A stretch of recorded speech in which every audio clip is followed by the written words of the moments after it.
kind of end of that kind of a thing. But I make pots, and the ones I try to make, and the ones I'm making now, not represented necessarily in this group that I brought, but they have stories for many times.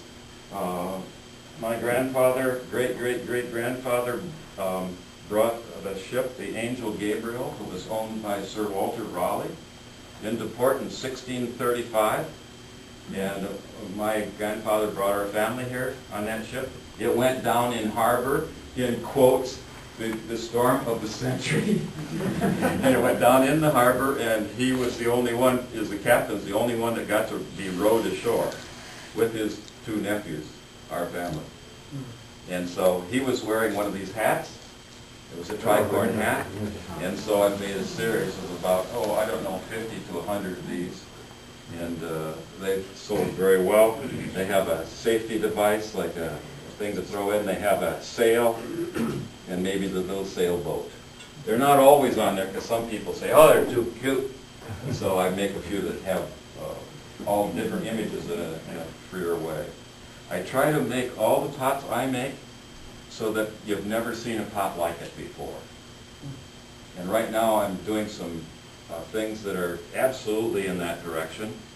They're brand new, they're waiting to go into kill. But the Greeks, the perfect youth in the Greek world, was probably about this much taller than me. I'm just guessing, but I don't know. The proportion is the main thing. And then 7 heads would make up one body. And this is basically the measurement that we all know. Most of the collections you have those measurements in them. I can see them in there.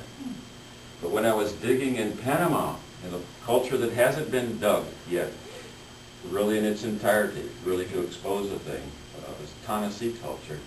And they were big pots, some bigger than me, and they were rounded like this. And they came in like an hourglass, and they had a thing like that. And I said, what is this? What are they doing here? And what I figured is what they were identifying with is the birth, the child at birth, the head about the same proportion as the body. So I'm working on those things that have to do with that. Some of them look really funny. They're really hard to appreciate because we measure them by our own inherent past. And so when that goes, then you say, oh, that's ugly. Then you have to have a new thing. But all of you here, I think, are all collectors or admirers of collections or collectors. And what you want, this isn't easy to do. You can't come up with it. Some like William Daley in Philadelphia with his big football stadiums made up and up and up and up like that. You know, when he first started selling those in Chicago about 20 years ago, he's another one of my teachers. He had them put on a railroad train that went right through the kilns at one of the manufacturing places. And they would come out. And he would be down there to take them off the rack. 25,000, 50,000, 75,000. That's what I thought he was doing. He's just a giant of a man. He was the kind of man that when his plane was shot down in World War II, and the Nazis caught him, they caught him, and they put him in camp, and then he escaped from camp. He walked 100 miles, and they got him again, and they took him back. Now those pots that he's making right now, and he's still making some, are having to do with this experience. But this is the same kind of thing that's happening with many of our heroes. He wakes up in the middle of the night, he's back somewhere there. It didn't bother him for many years. He's a dynamic and a wonderful man. And this is probably going to force him into some kind of thinking that most of us don't have, for one reason or another. In making his pots, how he dies now, what kinds of things are important to him. So these are the things that I am working with every day, trying to do it. Now my teacher gave me that and taught me that. Show me a pot I've never seen before, Dean. But then Peter Vocals came along, and she knew Peter Vocals, and he showed her a pot that she wouldn't even necessarily agree that that was a pot. And some of them got so abstract, and she saw that and she couldn't take it. She wouldn't accept it. Someone had showed her a pot. This pot that was on here, when she made this at Royal Berlin in the 30s, no one had seen a pot like this before.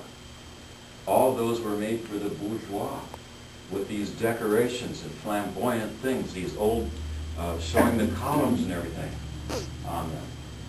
But in this case, here it was. They said, show us a pot you've never seen before, and she produced all of these in white tableware, and they're in all the books now from her study at the Bauhaus, the most famous, probably most design school in the world.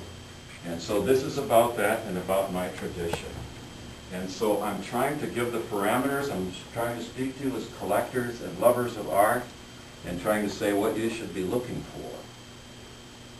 You need to find those things that make a difference in each one. I'm just so happy with especially this opportunity for us, because when you do that, you have no wants, you have no needs that have been fulfilled. So I'm just saying, in pottery and in any tradition, there are these things there for you to choose from. And you can choose what you want. For me, I'm choosing. I can make bright pots. I've made those. I had a Fulbright to Korea. I did the Orient. I was in a People to People program in Japan. I went to Hamada's pottery. I went to Leach's pottery and interviewed them. I've gone through all those things. I wanted to know as much as I could from everyone, as much as I could. But then I can't, that's not enough. I have to put something in that just is me. And that's what I'm searching for. On a pot like this one, which is one of my favorites, you can see Greek columns in these squirrels. Every one. You can see individuality. Every one of the squirrels has a different character. And everything one of those was when the pot was wet. It was my knife and my getting shaky hand now that made every mark on here. I may have made 500 of these. Sometimes I feel that that's the truth, on the same thing, and erase it. My knife here. This clay is the most material. I can only think of one thing that's better than clay. When I take the clay in my hand like this, what in the world was given to me to squeeze something, to take my hand away from it, and there is what I did. And then I can put it into a kiln, fire it up to temperature, and it'll stay for 1,000,000 years now. This is an astonishing thing. Shit, being who I am in this world, there's only one thing I could say better than clay. Why, it's skin. I like that too. So, those are the things that I have to give to you. I think they're the most valuable things I can give. In all of my critiques I'd ever give to any student, I've asked them the same thing my teachers and my teachers' teachers have made. And I know all those names back a long ways. It's the old